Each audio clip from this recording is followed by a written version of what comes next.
everybody. Sorry we're a little bit late. That's my fault. But welcome to another day, the Sunday of draft week. And we're going to spend the whole show studying the draft and how the Minnesota Vikings approach it. From Kwesi in his press conference earlier in the week to some fails when we talk about this week in Vikings land, some news bits, all the way to which was the greatest Vikings draft in history. What was number one? And how you go about determining that. And there's a definite answer. But I'm curious what all of yours are. All next on Two Old Bloggers. Let's rock.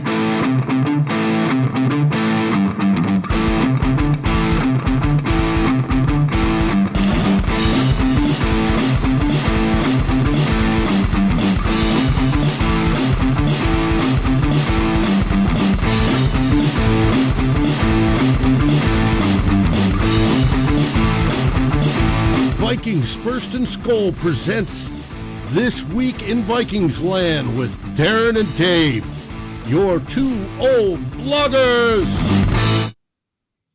Happy Easter, Darren. How are you doing this wonderful Sunday morning or afternoon?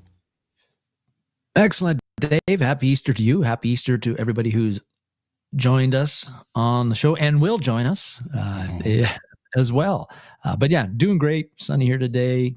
We're just a few days now from the NFL draft happening. It's a great time of year. It is. And it's going to be a maxed out week, and Vikings First and SKOL is going to have you covered daily for the next 2 weeks. At least once a day, if not twice. Got a lot of stuff planned. So it's going to be fun. It will be, and we wouldn't expect it any other way here on First and SKOL for it to be us all over it, the draft and everything that's going to happen here over the next, like you say, 2 weeks. Mm-hmm. Going to be a lot to talk about, a lot to dissect. Yep, it will be. I want to welcome a disgusting act, Bulldog, Peter, and SKOL Vikings. Let's go. Welcome to the show, and everybody else that will soon be joining. I'm sure they normally do, but. We titled this one Vikings Focusing In on the Draft. As well they should have been all week. Now, little did we mention that this week they can start their, and will start their organized team activities, which means people can come in and lift weights. That's all it can per the NFL Players Association. But they will be in the building as the scouts and the GM and coaches are doing their final touches, getting ready for Thursday, Friday, and Saturday. Can't wait. Yep. It's going to be awesome. But we will have to. We have 4 days to get through before that happens. So, all right. Let's start off with theme one.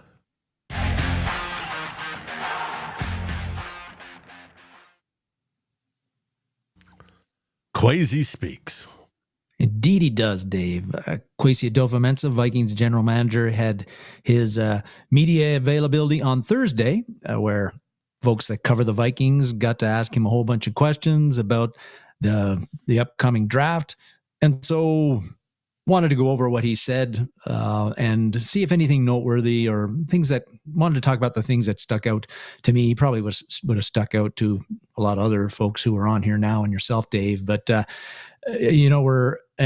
we're into the 64th Vikings draft coming up here. So, but you always want to hear from the head office, the guy who's running the head office, the front office, to see if you can, glean anything, if Kwesi's going to say anything that might give us some idea about what to expect with the Vikings and what they might do or might not do on Thursday, Friday, and next Thursday, Friday, and Saturday. So I guess the first thing that really, the main thing that stuck out to me and it's been reported over and over since that is that Kwesi Adofo-Mensah said right off the top in his opening remarks, the Vikings want to be proactive, not reactive in this draft. They want to be impact focused, not needs focused. So for me, him saying that, for me, who's a guy who's expecting, maybe even hoping that the Vikings, with only 4 draft picks, trade down to acquire more draft capital. I mean, listening to Kwesi Adofo-Mensah saying that, you'd have to take from that the Vikings, Kwesi and the Vikings front office staff, if they're open to that, but if they feel that a trade down is going to cause them to not get a player or players that they really like, then they are not going to make that trade. Now, I imagine just about every team would have the same philosophy. But again, if you're like me and you're worried about only having 4 picks, dart throws in this draft, Kwesi kind of tamped down on the whole thing about trading down is a thing that the Vikings are definitely going to do. I think what he said there should make people like myself and other Viking fans prepare yourself, because it may be the case that the Vikings might only pick 4 times in this draft, which will be kind of a quiet and boring draft for us compared to many others. But, Kwesi Adofo-Mensah put that out there. And again, it's smokescreen season, Dave. Lots of stuff being told. You don't want to tip your hand. He doesn't want to look too desperate if he really would like to trade down and acquire more draft capital. But Kwesi Adofo-Mensah has said other times on the podium, he says he doesn't come up and lie to the reporters. So right. I think that this is a legit thing. If the deal looks good for the Vikings, yes, they'll do it, but they aren't going to trade down to acquire an extra 5th or a 4th. If Derek Harmon, Derek Harmon is sitting there and they love Harmon and they think he's going to be an impact player, they're going to pick Harmon or Barron from Texas or whoever. Whomever it is, yeah. Now, what I found interesting from the conference was he mentioned there's 3 buckets to get players from. Mm-hmm. And that plays into the draft and how they draft as well. And the 3 buckets are the drafting, free agency, and the trade bucket. Yes. Which, they've used in the past. So it's sort of at least enlightening to me that he views that as a separate bucket, and it legitimately is. So it also keys off well.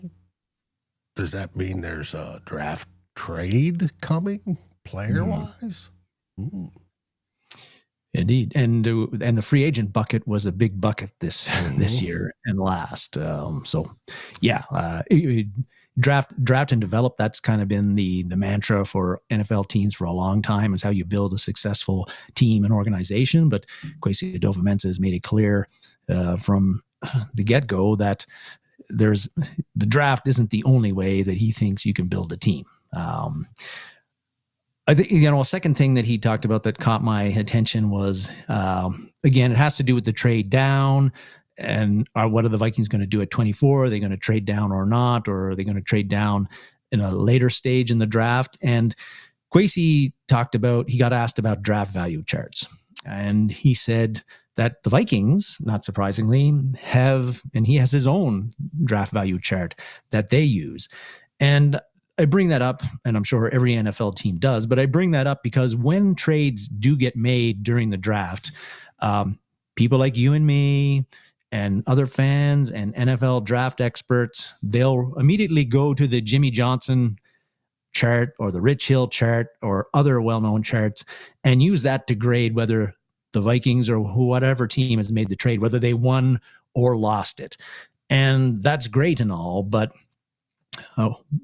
the draft experts and the charts that we don't have are the one that Kwesi Adofo-Mensah has, the Vikings draft trade value chart.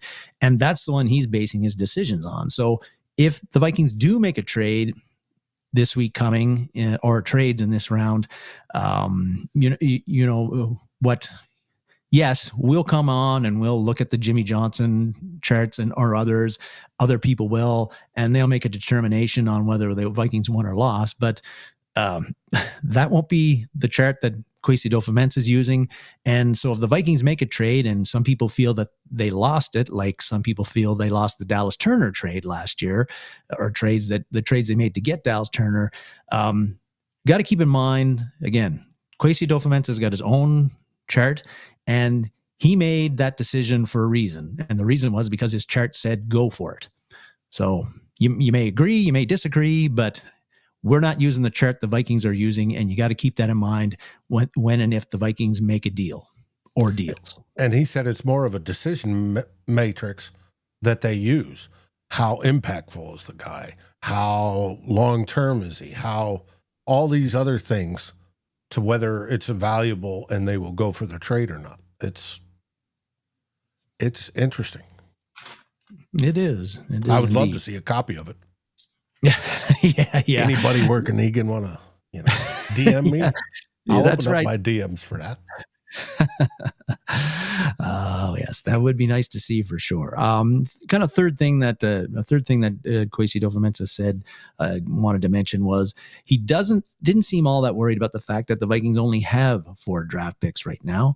Can't say that I agree with him, but I took him to mean, and he really kind of laid it on thick that the Vikings are they're open to trading. They feel they can get good value at 24 and in the 3rd round and in the 5th and 6th round, where they also have draft picks. They feel there's good players in all of those rounds that they've got selections on. So he's not worried about the 4 draft picks right now. Again, can't say that I agree with that so much, but I think he did talk about how almost that this 4 draft picks is the Vikings have almost planned it that way, and I guess again, interesting comments, but I think what he's saying there is that based on what they've done in 2024 in the free agency in 2024, what they did this year in 2025, along with the trades that they've made since he became general manager for the Vikings and getting guys like TJ Hockenson, Jordan Mason this year, that the Vikings have a roster that's, that looks pretty good and doesn't have a whole lot of obvious holes. And so really, he feels comfortable with the 4 draft picks that they have, as long as they make good picks, that they don't have a whole bunch of holes that they have to fill. But those 4 players, if that's how many draft picks we end up getting, those 4 players with this roster, that might be all they need this year. And it's looking at the Vikings roster myself, Dave, it's hard to argue. I can't argue that this isn't a strong roster. There's positions where I think we could use a little bit of better depth, and we'll talk about that. But it is a strong roster. It is a roster that can compete in the NFL for the playoffs, for a division title, I think for a Super Bowl.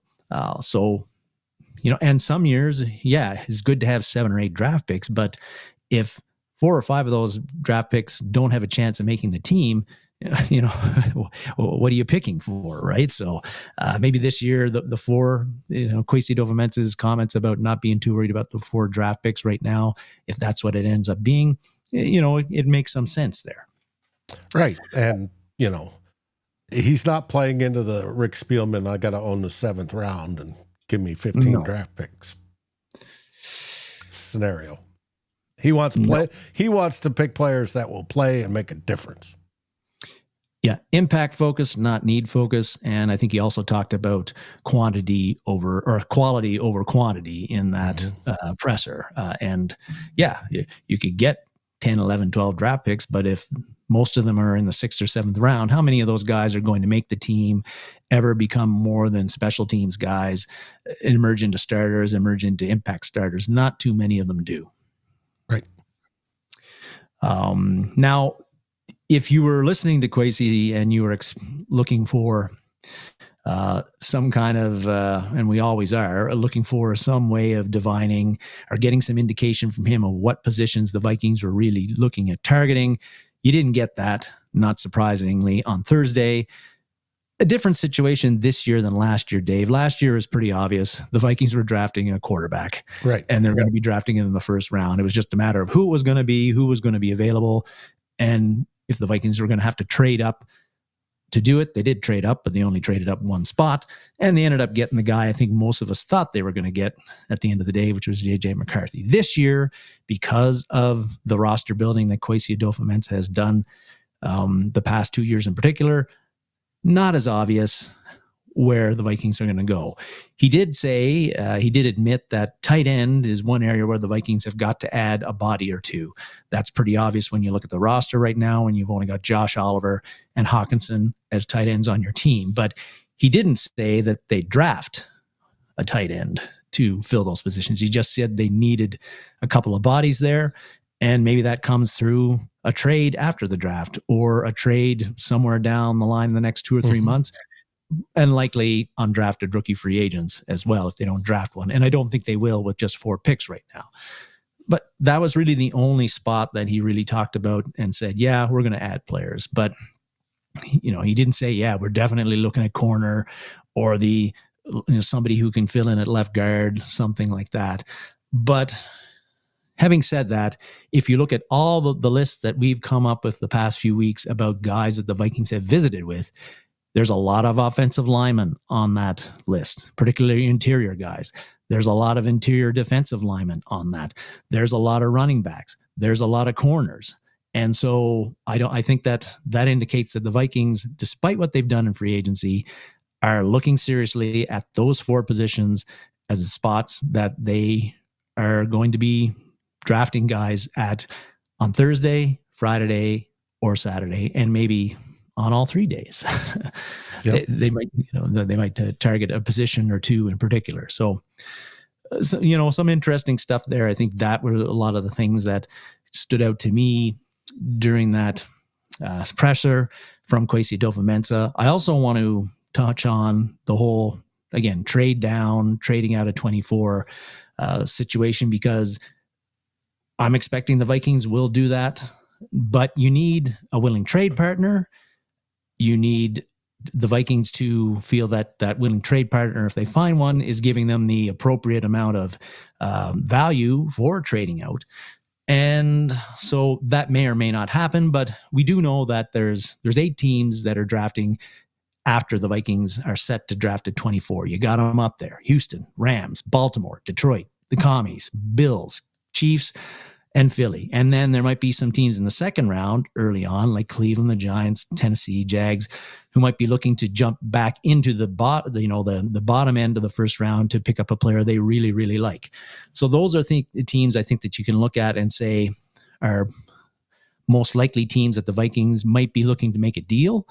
But on top of that, you have to look at which of these teams has a lot of extra draft capital that they could afford to part with an extra pick or 2 this year and maybe next in order to trade up at 24 or trade up into the 3rd round, where the Vikings have, I think, the 97th or the top comp picked at that point in time. So, and if you just looking at that list, some teams that I kind of wanted to point out that do have that extra draft capital, and just kind of looking at my notes here, is the Ravens right now have 11 draft picks. And amongst those draft picks, I think, Dave, we're expecting that the Vikings are looking to add an extra draft pick or 2, particularly in the 2nd round or the 3rd round or the 4th round. Well, the Ravens have 11 draft picks right now. They have 2 in the 4th round, and then they have 3 6-rounders, which is interesting because a lot of these trade up and trade down scenarios, you end up getting a pick somewhere in the 2nd, 3rd, or 4th, and usually there's a 5th or 6th or 7th rounder thrown in there too. So the Rams have 3 6-rounders, or Ravens have 3 6-rounders. That's something that could come into play. Bills, 10 draft picks, 2 in the 2nd round, 2 in the 4th. And then they got 3 in the 5th and another 2 in the 6th. So they've got a lot of extra picks that they could part with. And they have a very strong roster, Dave, that they might think if they can get one impact guy that can make all the difference. And instead of losing in the AFC Championship game, they end up winning it and going to the Super Bowl. Jaguars, 10 picks, including 2 in the 3rd and 4th rounds. Another team there, the 49ers. They're picking before the Vikings in the 1st round because they had a less than spectacular 2024 season, mostly due to injuries. They have 11 picks, including 2 in the 3rd and 4th rounds. The Browns have 10 picks, 2 in the 3rd, 1 in the 4th, 4 in the 6th round. So again, these are teams that have a lot of extra draft picks on day 2 and 3 in particular that they can play with if they want to move up and target a prospect they really like, just like the Vikings did with Dallas Turner last April. Now, will those teams deal with the Vikings, or might it be somebody else? It's hard to say, but I think those are some teams to keep in mind late on day 1 and when the Vikings are getting close to being on the clock and they're getting phone calls about potential deals, about where the Vikings would like to trade down, that sort of thing. So all fun and games, Dave. Thinking about San Francisco, they have absolutely destroyed their team this year, sending out so many free agents. It makes you wonder if they're trying to expedite a rebuild. And by trading up, it would cost them, because that drops you. I wouldn't want to drop more than, past 40, because you're losing players that you were, capable with. But it's an interesting thought. You're right, and I thought that too, Dave. If the 49ers have John Lynch and Kyle Shanahan, I don't think Shanahan would be too keen on it. But if they're thinking of it, our roster's getting older. McCaffrey, we don't know how long he's going to have. Warner, the whole shebang. They might trade Brandon Ayuk. There's always talk about that. Yes, you want those 11 draft picks. You're not looking to trade up to get that one guy. But on the other hand, they might say, hey, we just had a whole bunch of injuries last year. Yes, we've lost players through free agency and we're getting older, but we think we've got one more shot at the brass ring, and we want to move up. I think you could make an argument either way on that one, but we'll find out on Thursday. Mm-hmm. And go Pack, go. We already signed Rodgers, Isaiah Rodgers, not Aaron. Just to let you know. And Darnold's not with us anymore. Yep. So, well, I thought the presser was interesting, very philosophical, which is cool. I like the way he gets into that and how he approaches that. It's going to be interesting how he approaches Thursday, Friday, and Saturday and what they come up with, because I'm curious as well as everybody else, and we all have our favorites. And It's going to be interesting to see if they select such. People have been bringing up a quarterback. Will we draft a quarterback? And the answer is possibly late. Yeah, later round. It's possible. We need 2 of those.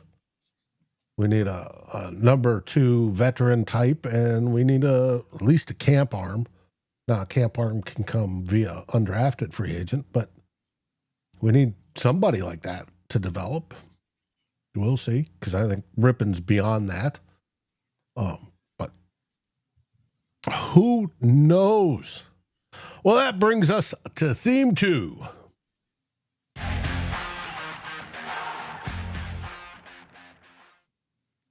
This week in Vikings land. I'm going to got 3 little topics to go over on this segment, Dave. And the first one is, dun, da, da, da. Yeah, go Pack Go's favorite player. Mm-hmm. Our regular Aaron Rodgers check-in, because it just won't die. And I guess I'm at fault for not letting it die, because I keep on talking about him on the show. But I keep on talking about him because it won a report early this week, by Ian Rappaport, who's a very well-regarded NFL media, talked about how he had something out there about how that Rodgers tried to pitch the Vikings on being a mentor to JJ McCarthy, and that was one of the things he tried to do to sell himself to the Vikings at the time. Well, Rodgers finally broke his offseason silence a bit, and he went on the Pat McAfee show this week, and he shot down that mentor stuff along with lots of other things. He said some interesting stuff there. But still, folks aren't letting this go. Diana Rossini, again, was out this week saying that she doesn't think the Rodgers to Minnesota stuff is done 100% yet. And of course, she can say that because Rodgers hasn't signed with anybody, and anything can happen in the NFL, I guess. So until he signs with another team, sure, it's possible, but likely, not really. And the reason it's Rodgers isn't going to play with the Vikings in 2025 and probably never was, is because Kevin McConnell believes that J.J. McCarthy is, like Go Pack Go was asking, is ready to be the number one guy in Minnesota. We've talked about this before, Dave. You just look at training camp. But all indications from everything we heard, you and I weren't at training camp to watch it, but what we heard from all the Vikings beat writers was that McCarthy was giving Sam Darnold a run for his money in that for the number one job. And then you see the season that Sam Darnold had with the Vikings under Kevin O'Connell in that year, Pro Bowl year, the best year he's ever had. Well, and that's what Darnold had been in the league, that was his going into and he had 6 years of experience heading into that. Okay. Has that kind of year. Well, I know J.J. McCarthy's only going into a second year, but he's a guy that's got all the athletic ability that Darnold has, maybe not as strong as arm, but plenty strong enough. I just feel that, and I think a lot of people feel that, is like if Darnold, who had done pretty much nothing as a pro, very well up until last year, arriving in Minnesota and getting coached by Kevin O'Connell, if he can have that kind of a year, why can't J.J. McCarthy, who have that kind of year with the Vikings? And, this is not 2009, Dave, like the Brett Favre situation. In 2009, the Vikings had, as the guys who were the options when Favre wasn't on the team, wasn't brought in, there was Sage Rosenfeld and Tavares Jackson. That's why Brett Favre got brought into that team, because they had a Super Bowl ready roster except at quarterback. The Vikings needed Brett Favre in 2009. I do not think that they need Aaron Rodgers in 2025.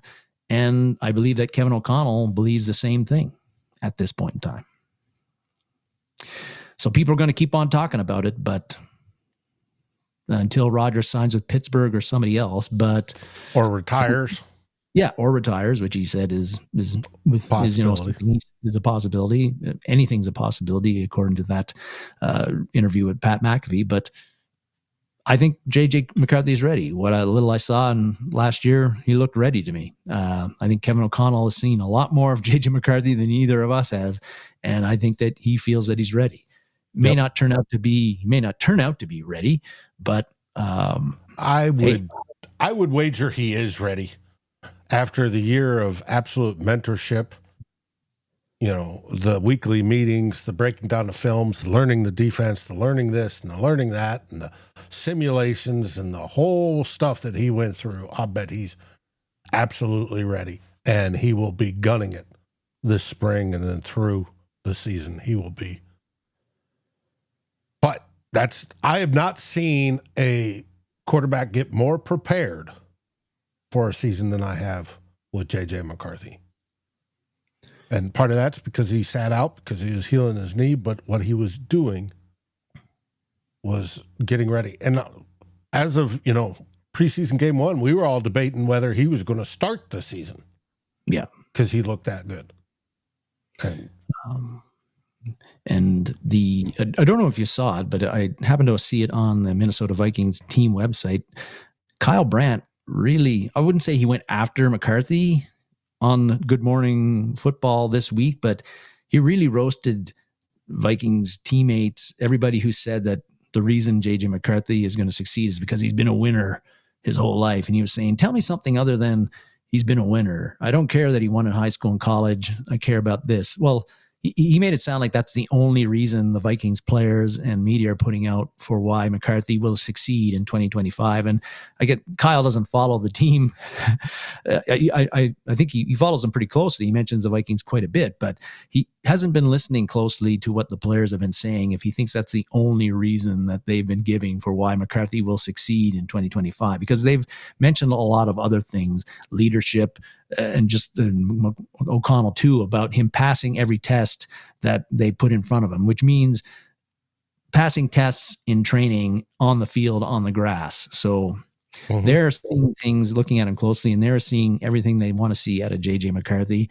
And like you, Dave, I'm be very, very surprised if he goes belly up as the starter next year. Yeah, I just don't see it happening. And you've got veteran players like Aaron Jones that are just saying what he's doing off the field to work at it is just amazing. That he goes above and beyond most players they've ever played with. And that includes Aaron Rodgers. So now he isn't doing the ayahuasca or the darkness retreats, but how did that help Aaron Rodgers? Yeah. Moving on, I guess.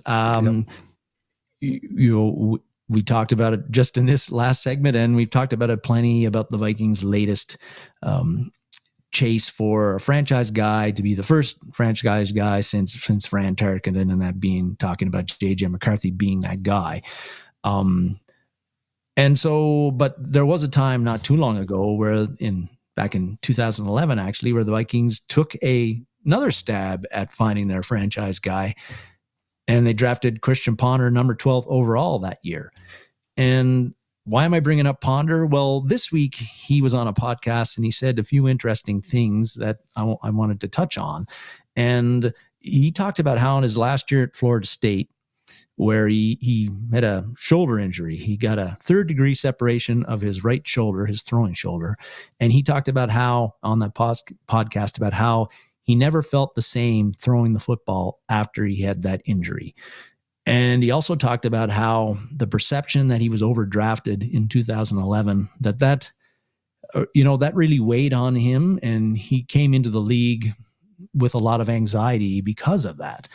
And those comments, Dave, really, to me, they kind of reinforce the reasons I think that why Ponder really failed as an NFL quarterback and as a quarterback for the Vikings. Because when he talked about the shoulder injury, he didn't have a Brett Favre or a Josh Allen rocket arm, but what I saw of him play during his time with the Vikings, his arm was strong enough to make the throws he needed to make at the NFL level. He didn't have a limp, weak arm like, let's say Teddy Bridgewater had. But, and we know that he was a very mobile guy. He's pretty fast. He could make positive plays with his run. He was a pretty good scrambler. So the physical abilities were there, Dave. But where he fell down and what I think caused his quarterback career to turn out like it was, he retired in 2016, was the, between the ears stuff, the mental stuff.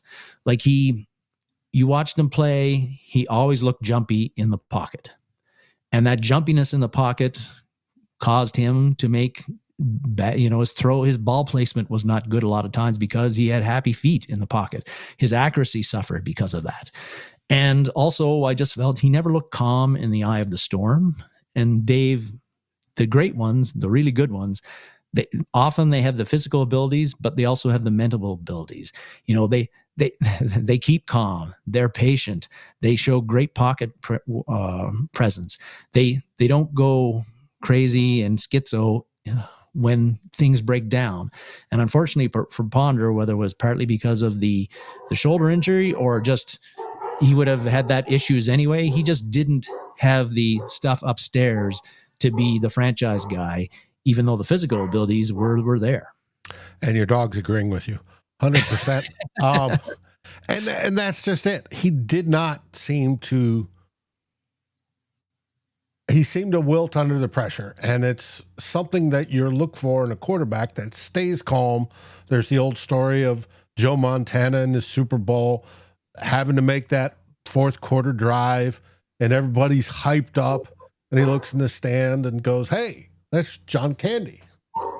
And everybody in the huddle just relaxed, cool, and then they drove downfield and scored and won the game.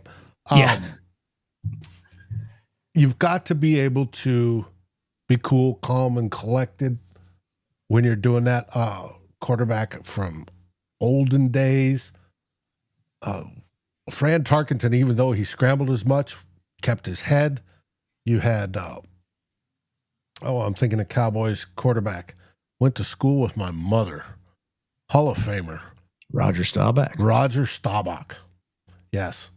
He was always, I think it'd be 2 touchdowns down with 2 minutes to go, and he was no problem. I'll surgically drive this ball down the field and score twice. And that's what you look for. And I think that's what we have in JJ. Mm-hmm. He's learned to be that calm, calmness, not get rattled.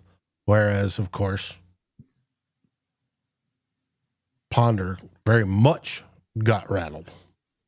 So yeah, if the pocket was nice and clean, he could operate from that and do well.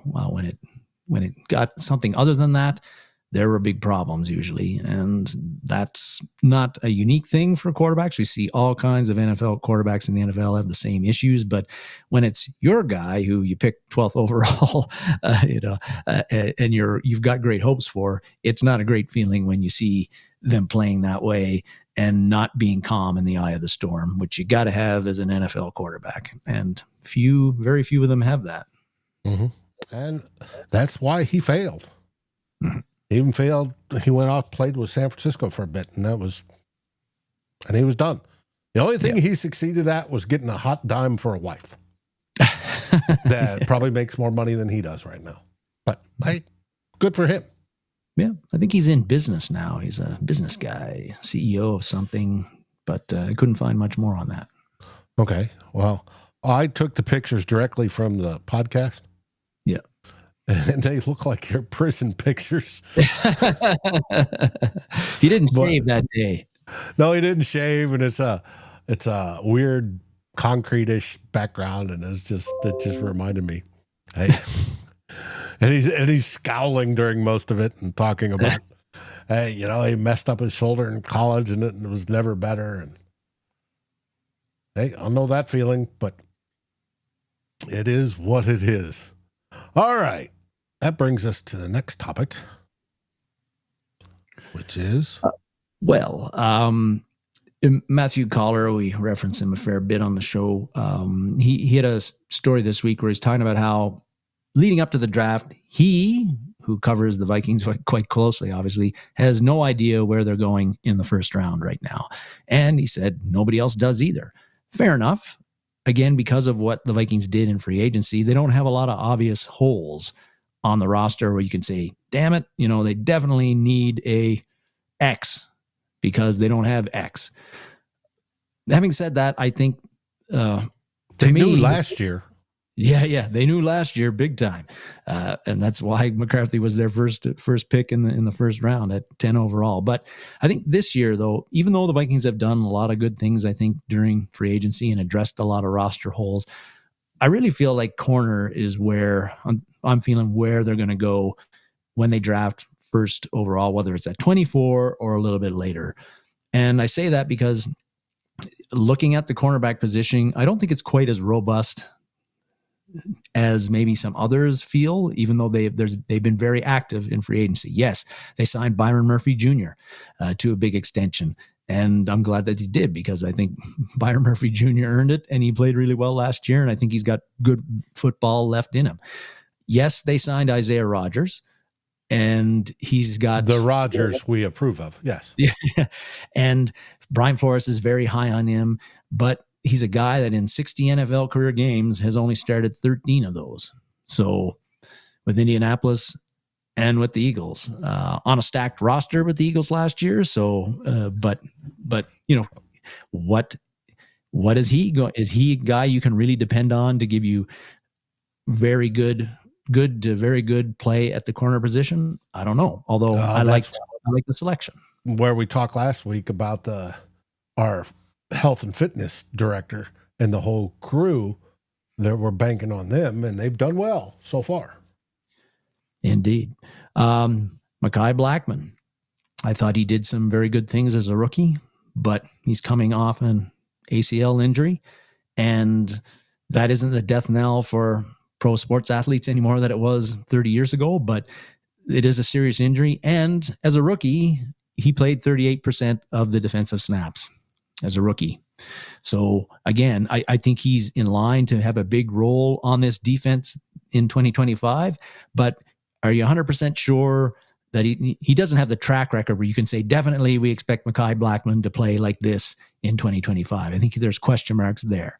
And then the rest of your cornerback room is you got Jeff Okudah, failed top 5 draft pick, never done anything well in the NFL up to this point. You've signed him to a 1-year flyer.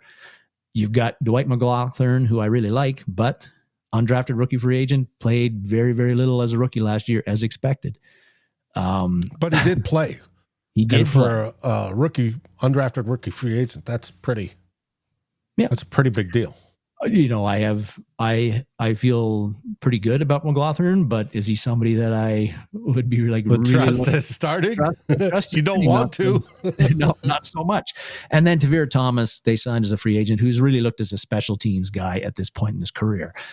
I think that, you at corner, the Vikings should and could. I think that you'd like to have a young, really talented. I think you need a young, really talented guy to develop there, and also to add to that cornerback room, and also a guy that you'd have under team control for up to 5 years at a pretty cheap price. I think that's something that, again, that the Vikings should be doing. And I think come Thursday, potentially Friday, if they trade down, that is something they will be doing, is taking a corner with their first pick. I'm calling it, Dave. I'll probably be wrong, but I'm calling it. I don't know if there's any position that you feel strongly about right now that the Vikings they're going to target early on compared to maybe corner. I do. It comes back to Kwesi's talking about impact. Mm-hmm. And we don't have any pressing needs. We've got starters in every position. We could use depth. Depth isn't pressing. It's not, oh my God, we got to get in the first round. Mm-hmm. Because you get in the first round or you think you're getting a starter. And most people are going to say, you get a first rounder, you're getting a starter. And even down at 24, you think you're getting a starter. Now, it does take time to develop players, even as rookies, to get above average play. And I sent you a deal this morning about what those numbers are. I always talk about a tight end that usually a team drafts a tight end for their next team. A tight end is one of the longest lead times for a player to make the transition and go from college to pro, because they're either learning how to block sufficiently, putting on weight, or they're learning how to catch and all the other stuff that goes along with that. That's just one example of a position that needs a long lead time. There are some with short lead times. The shortest is running back, because it's just pure talent for a lot of it. And it usually takes half a year to a year, and they're spun up to be good. I have on my list the same thing Aaron does. Defensive tackle or offensive guard. Mm-hmm. I think there's two. I did a study on pass pressure rates and pressure rates against on both categories, and I came out with two players. Derek Harmon, if we go defensive tackle route, was the second most sacks and pressures out of college. And pressures are what usually translate. Sacks they're a funky stat, because you can have a great year and they not in the next year not be good, but if you have a bunch of pressures, they usually translate. And we could take the cleanup man, Mr. Patrick Jones or DJ Wanham, whichever one you want to. Either one, they'd get sacks and build up the numbers, but they didn't have the pressures to go along with it. So Derek Harmon, if he's available, I would take if he's there. And then, of course, my dream pick. Mr. Sable. Who's the second ranked offensive lineman behind the tackle in the draft for being stingy on giving up pressures or sacks, and very good at run and pass blocking, both. I think either one of those would be that impact player. Now, I was asked today by Vikings territory who I would select, and I would select Gray Zabel if he's available, which probably means I've jinxed it and they're going to reach for some DB safety that's not going to see the field, or corner or something. But if I was the GM, Those would be my two targets, depending on who's available. Is between Harmon and Zabel. Mm-hmm. But who knows? It's all how the board plays out. 3 times met with Herman, at least. Yes, which makes, we talked about, or I shouldn't say we, I think it was me and Tyler, talked about they do some deception stuff a lot with the meetings. Is Harmon the deception? Mm-hmm. Because he's been met with so many times. People see that. They see the lists. Yeah. They go, damn, they really want him. So if Harmon's dropping and maybe somebody ahead of the Vikings goes, hey, we're going to take him unless you want to trade up. Mm-hmm. Was it a deception or what? I don't know. I think they want him because he's second highest pressure rate, out of college. Who wouldn't want that? Second highest sacks out of college. Who wouldn't want that from our interior? It'd be great to get 4-person rush and get pressure on it. Even though, B-Flow moves people around and you don't know who's coming, well, just have another one that you can move around, and offensive coordinators would be losing their cookies on the sidelines. Mm-hmm. And quarterbacks will be, getting in the fetal position just to stay sane. It's just, so either way, I would be happy with Harmon or Zabel. I'd prefer Zabel because I like the offensive side of the ball. I think changing 3/5 of the line would be good. And plus it gives us insurance down the road. He can move to center if he has to. But I think he could start over Brandel and be better than Brandel. Even with his faults, even with having to learn different techniques. I think both techniques work, but it's interesting. Now, Delton says, Harmon was never highly touted because all his pressures were manufactured. Hey, if they're manufactured, it's still pressure. He's still getting high numbers. And all those high numbers aren't because you got some genius defensive line coach or defensive coordinator saying, hey, if you do this and we do that, you're going to get a pressure. He's still got to go out there and do it. So, and most defensive line coaches and defensive coordinators are trying to manufacture pressures. That's what they do. That's part of their job description. But we'll see. Mm-hmm. Gary's losing interest in Nolan. Yep.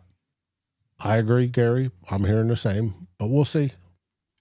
And that's been a knock on Nolan from the get-go, was effort and why did he just put it together this year and all that sort of stuff. So, yeah, the Vikings have shown themselves, I think, in the 3 drafts that Kwesi Adofo-Mensah has made, and maybe not so much in the top guys, but it feels that way too. When you look at the bios of a lot of the guys they've drafted in the past, you see a lot of high character guys, team captains, like took in their young brother, that sort of thing. You've seen a lot of that where they're going after people that they think are great humans, but also could be great football players. So if there's a character concern about a guy like Nolan, I think that's probably, it might not take him off their list totally, but it's certainly going to be something they'll weigh heavily in their selection. Right. And we've all seen too many times throughout the league, a guy gets up to the pros and they try to teach him to do this and do that and put in the effort. And he's like, no, I made it this far. I'm good on my own. I'm going to do what I want. Mm-hmm. And they never make it. Yep. It is what it is. So that is the end of theme 2. What comes after theme 2, Darren?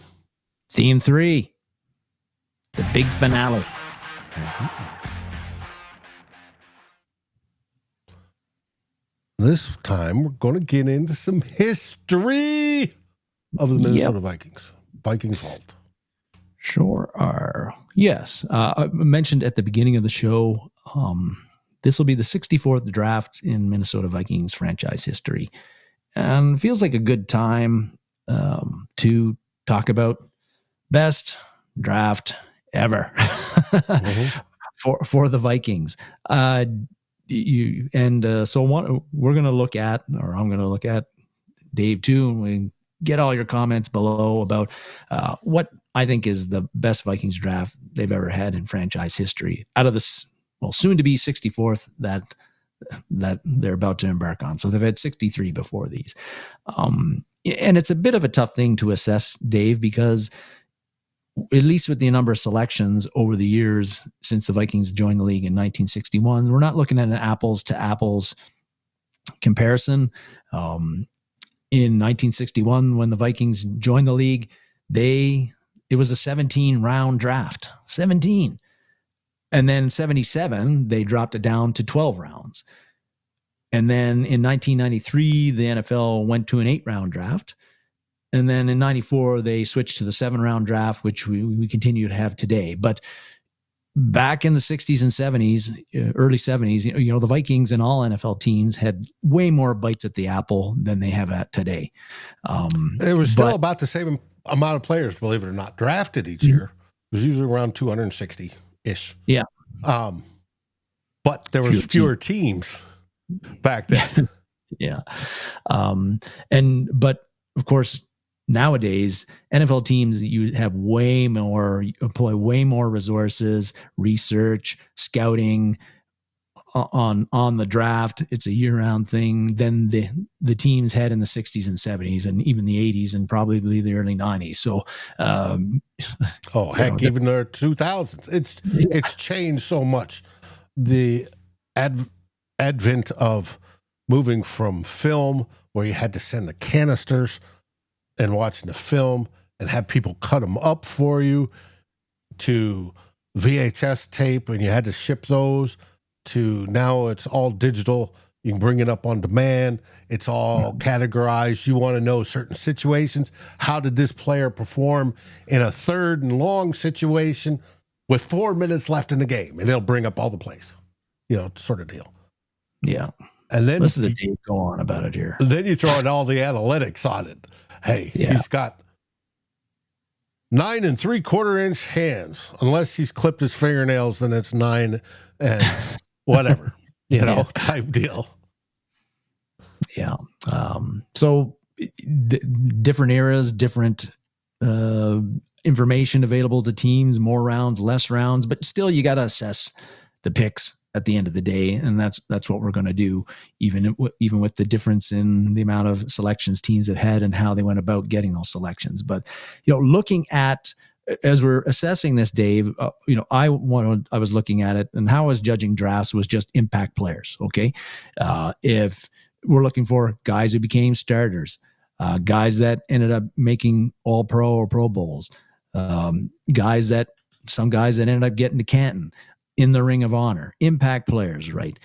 And, I feel that if you had a draft and you got somebody like Kevin Williams or Randy Moss, who is in the Hall of Fame, if he's the only guy out of your draft that pans out, you still had a good draft because you got an all-timer there that helped your team.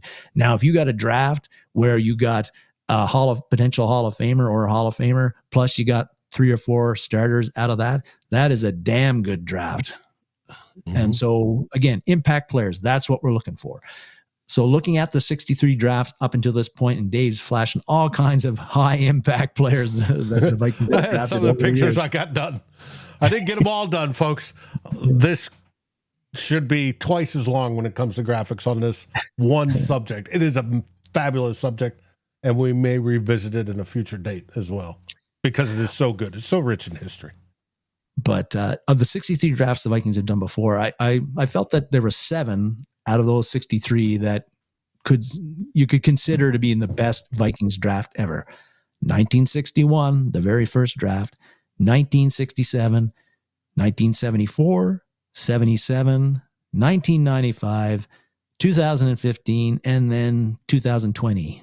Although that one's a little bit tougher, and we'll talk about that right at the end. But so let's get at it. I think the 3 drafts that were good, but I don't think out of those 7 I dropped out of the consideration for best Vikings draft ever were the 1974 draft, the 77, and the 1995. And you might be wondering who were drafted in all those rounds that made it so good, and we're going to talk about that. 74, the Vikings selected Fred McNeil, Matt Blair, and Steve Riley, who was a tackle.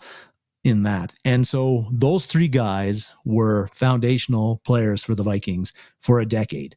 They helped get the Vikings they were longtime starters. They helped get the Vikings to 2 Super Bowls, which of course they lost. And the Vikings in that draft, they even drafted wide receiver Sam McCollum, who had a very solid NFL career, but his best years were actually with the Seahawks, not with the Vikings.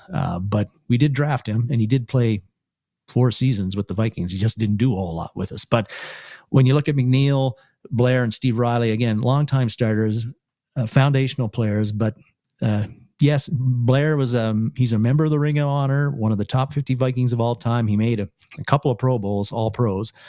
But overall, that draft, solid guys, but not enough like guys who were considered the best of the best at their position for a number of time. No Hall of Famers there. So, a really solid draft, but I don't think I consider that the best ever.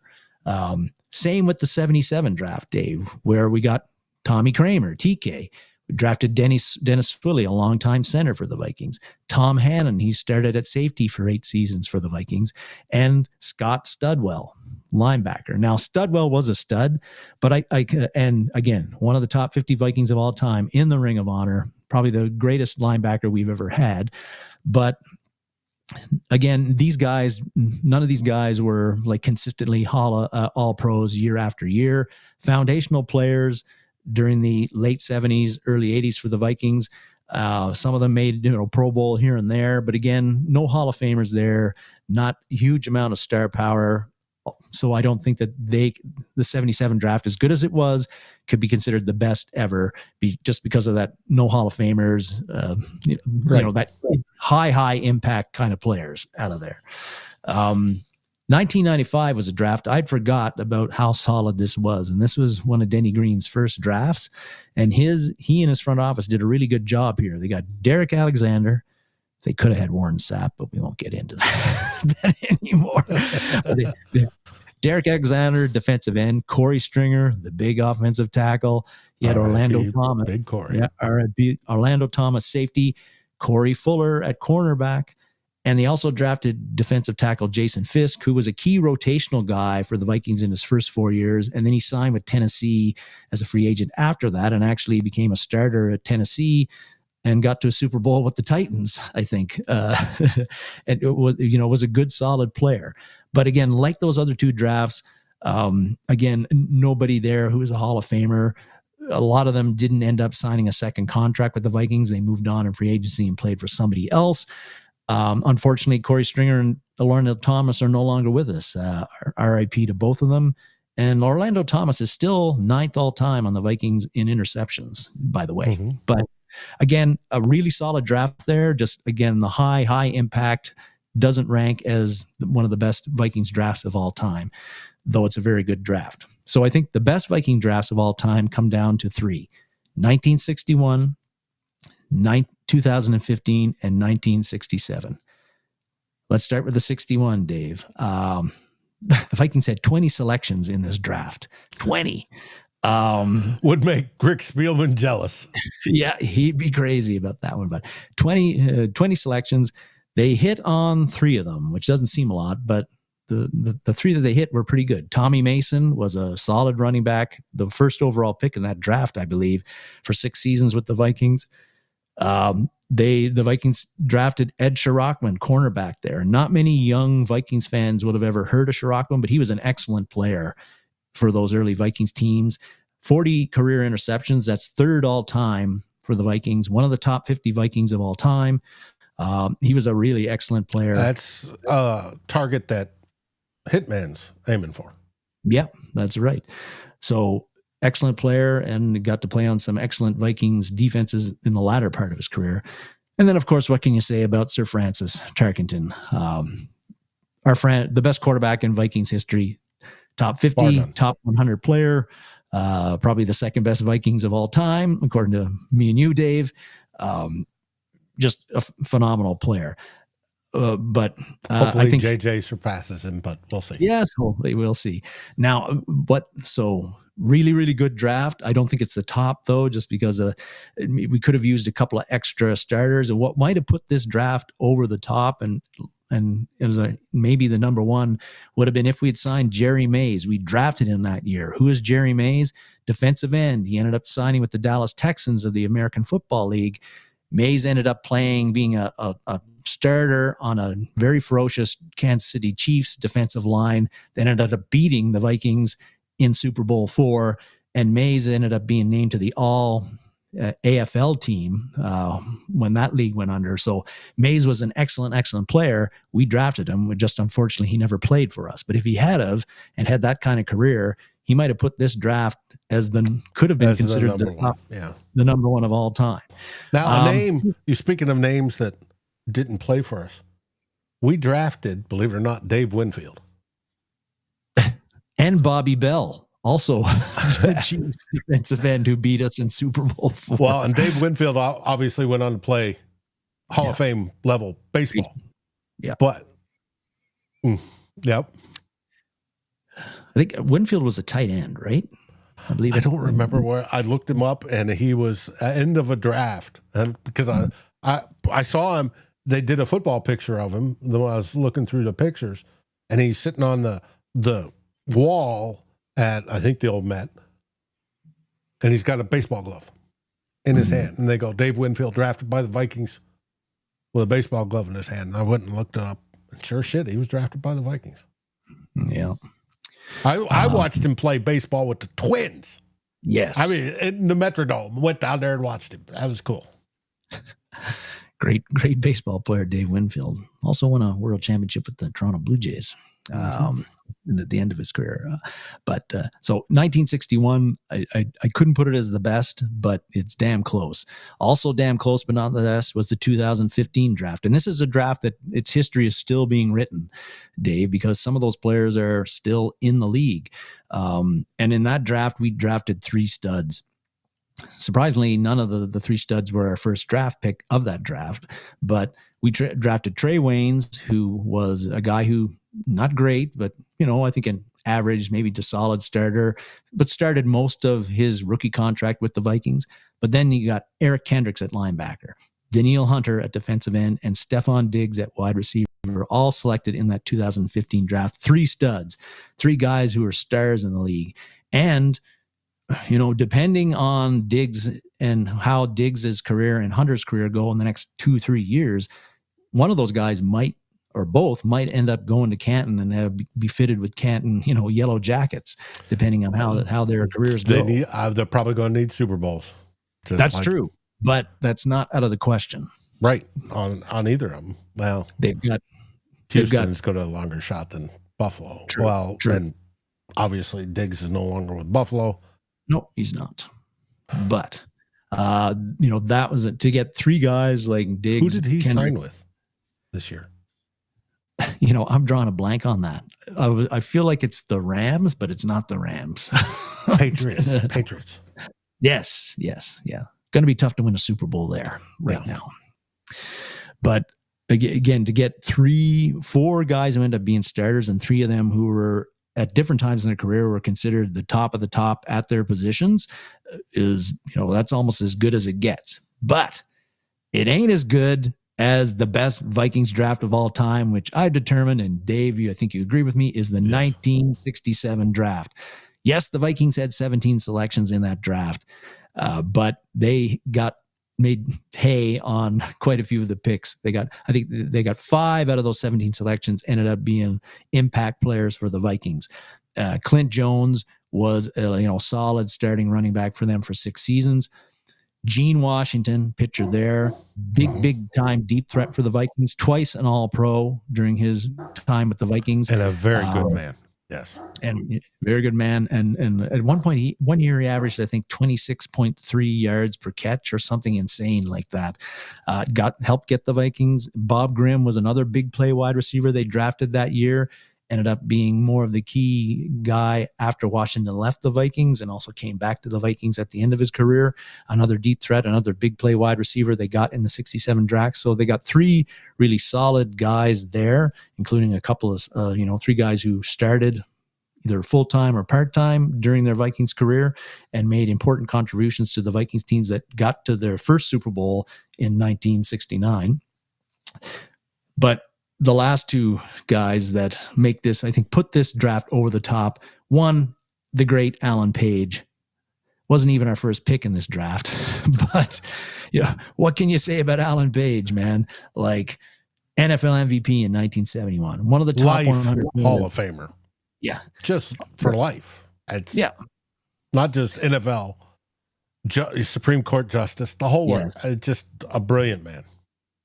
Brilliant man. NFL MVP in 71, 9-time. He was either all NFL, all NFC, 4-time the NFC Defensive Player of the Year, top 100 player in the NFL history, Ring of Honor, of course, and probably put in, you could make an argument, a strong argument for him being the greatest defensive tackle of all time in the NFL. So, that's as good as it gets as a, for getting a draft pick, the great Alan Page. And then on top of that, the Vikings also selected in 67 Bobby Bryant. Big play Bobby Bryant, criminally underrated player in the, I think, NFL. 50 interceptions or 51, I think that's second behind the great Paul Krause in Vikings history. One of the top 50 Vikings of all time, also in the Ring of Honor, not in the Hall of Fame, was an All-Pro twice, but so many big plays, played for a high level for, I think, 14 seasons in the NFL for the big play Bobby Bryant. When you get those two, Page and Bryant, along with Clint Jones, Gene Washington, and Bob Grimm, on your like high impact players, and Page, the highest of the high with Page, along with Bobby Bryant, and those three, that is what puts this draft over the top, makes it the greatest Vikings draft of all time. You can argue with me, that's fine. But I'm calling it there. 67, the greatest Vikings draft of all time. And I did talk about the 2020 draft at the beginning, Dave. And I didn't talk about it so far, but I'm going to talk about it now. It's not the greatest draft of all time, but again, this history is still being written, and even more so because it was only 5 years ago. But that draft, you might remember, everybody, Spielman's been mentioned in this segment already, but that was the draft where Spielman kept trading back. We ended up with 15 selections. And some people laughed at Spielman and what he was doing. But if you look at that draft now, pretty damn good. You get Justin Jefferson on a Hall of Fame trajectory right now. You got Josh Metellus out of that draft, who has become one of the most important players on the Vikings defense, a very good Vikings defense. You had three other guys. You had KJ Osborne at wide receiver, DJ Wanham at defensive end. Those guys started for most of their career with the Vikings. Ezra Cleveland was a starter at left guard until we traded him to the Jacksonville in 2023. And those guys were solid starters for us. Now, they didn't end up signing in Cleveland's case, we traded him away. And in DJ Wanham's case, he ended up signing after his rookie deal, he ended up signing elsewhere, but and Osborne as well. But they were starters and played a solid role, particularly Osborne, during their time with the Vikings. And still, Blake Brandel is right now our starting left guard, also part of that draft class, right? At least for now, Blake Brandel is your starting left guard for the Vikings and was last year. So that 6 guys that played important roles for the Vikings during their time with the Vikings, I think, and drafts, we talked about this before we went on the show, Dave. 40% of your draft, usually you could get an impact guys, starters, right, or higher. That's the max. That's the max. It's 40% maximum. You translate that to 4 picks, that may be 2 people out of our 4 picks. So people get all wound up about, hey, we got 4 picks, we need 4 starters. Mm-hmm. Hey, we drafted him in the 7th. Why isn't he starting? Yeah. There's a reason he's drafted later. And the fact that out of all those drafts we looked through, the most productive, we got 40%. Yeah. And it's usually less than that. That shows you what a crapshoot the draft is, but also Dalton who has skills at that term. Mm-hmm. But it does show every pick that the Vikings make and every pick that fans of other teams make, they're going, whether it's a 6th rounder, a 1st rounder, a 2nd rounder, they're all, this guy could be great.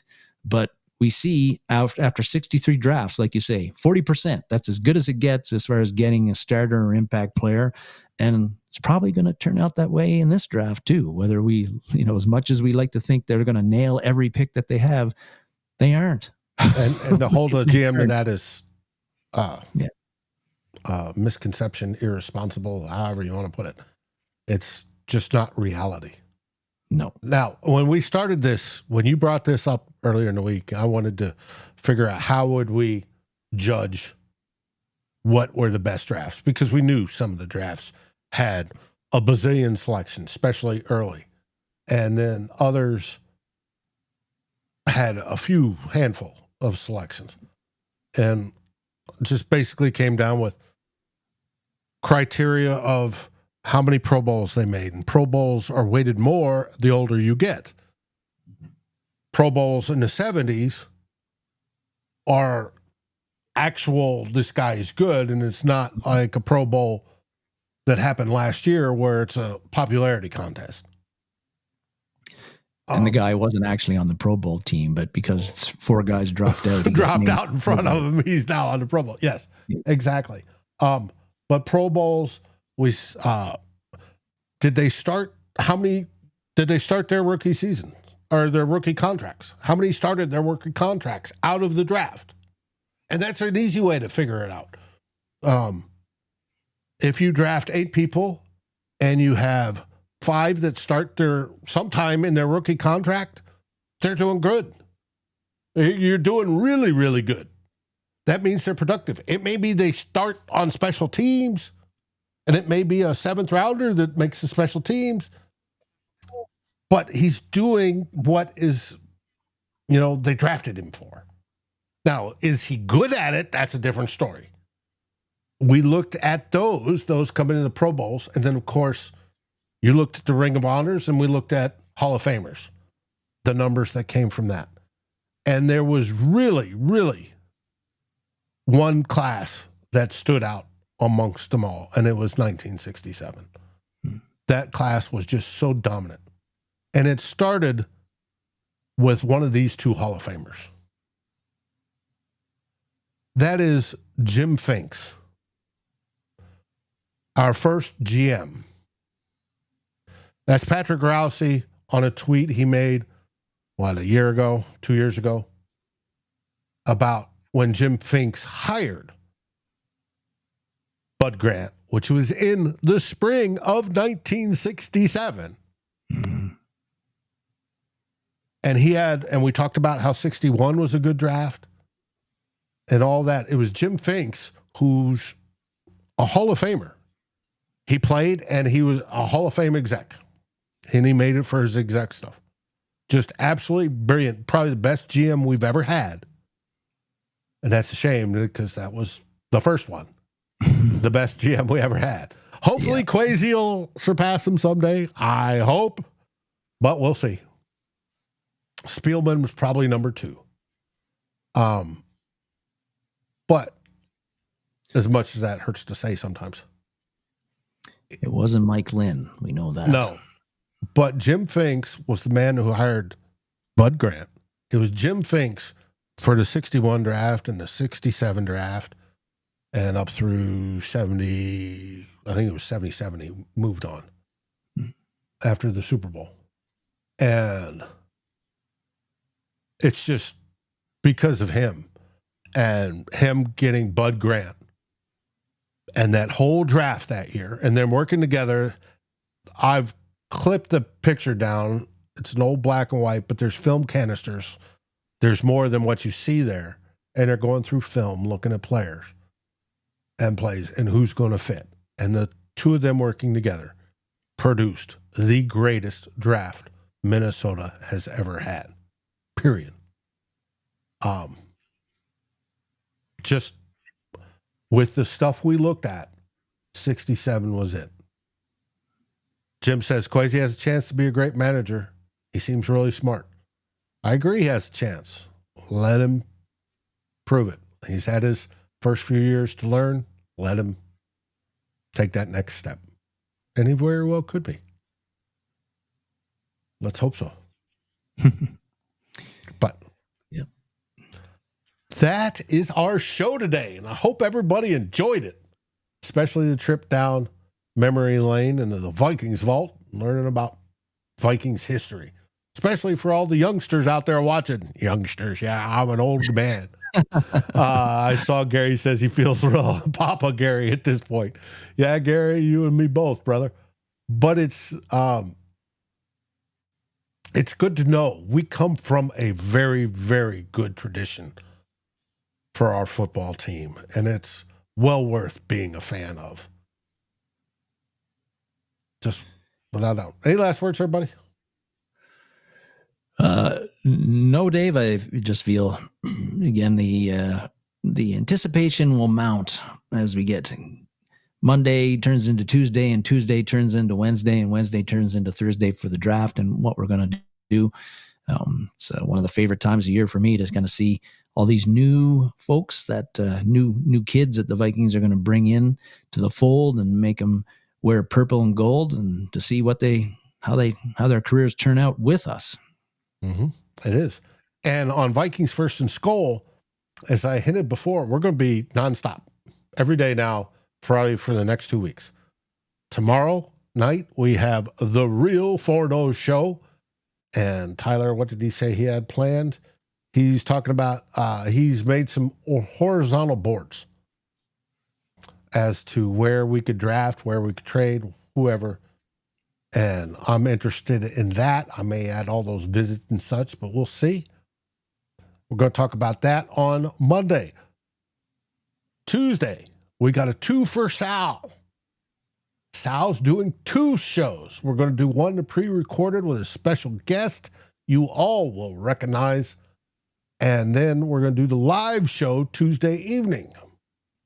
Then come Wednesday, Tyler's going to do his final mock draft with you all on Wednesday as we roll into the draft.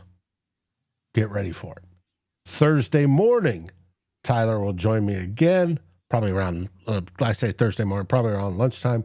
We will do last minute news updates. Have there been any trades before the draft? This is the longest it's ever happened where there hasn't been any day one trades prior to the draft. And right now, all 32 teams have a draft pick, and it's very, very unusual. Let's see if that sticks until we get to the draft. Thursday night after the draft, after Tyler gets home from the Purple Daily draft party, he and I will go live to recap round 1, and hopefully it won't be, hey guys, what a great round. This team picked this team picked this, and Vikings traded out of round 1. Hopefully it won't be that, but we'll see. Friday, we're going live for all of round 2 and 3. And then Saturday, we'll be live for the rest of the draft. And then Sunday, next Sunday, Darren and I will recap how the Vikings did just like last year. And then we rinse and repeat the next week. So if you like your Vikings content with a little bit of old man flair and jest, and, from seasoned prognosticators that Darren and I are, stay tuned. I like that. I like the seasoned. That's a nice way of putting it, Dave. Hey, I use it quite often when I'm describing us in written form. Maybe, should we call ourselves vintage? Vintage? I don't know about vintage yet. Yeah. Maybe that's the next step, but give us another decade. But, all right. What do we say, buddy? We say SKOL Vikings, baby. And thanks to everybody for watching. Yeah, thanks everybody for watching. And SKOL Vikings!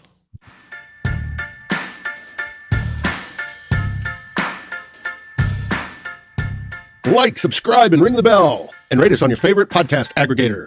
Darren and Dave, thank you for watching this episode of Two Old Bloggers. We look forward to seeing you on every show on the new Vikings First and SKOL. You can find our podcast as part of the Fans First Sports Network. Sports takes for the fan, from the fan. SKOL, everybody!